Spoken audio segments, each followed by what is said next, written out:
Assalamualaikum, apa khabar warga Samarahan? Wajah baru Taman Tasik Desa Ilmu. Okey, aku baru lepas sebab 3 loop. Satu loop lebih kurang 1.15 lah, hampir 1.2 km. Jika sampai ke hujung, aku rasa jika masuk sini lebih kurang 900 lebih lah.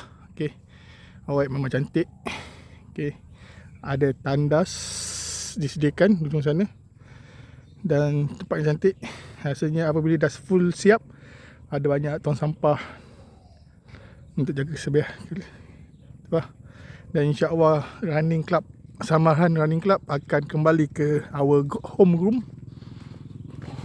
home base buat larian.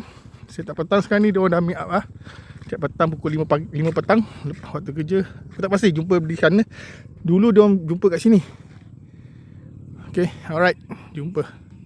Assalamualaikum. Jagalah kemudahan yang ada ni, sebab dia pun daripada hasil duit kita, duit cukai kita.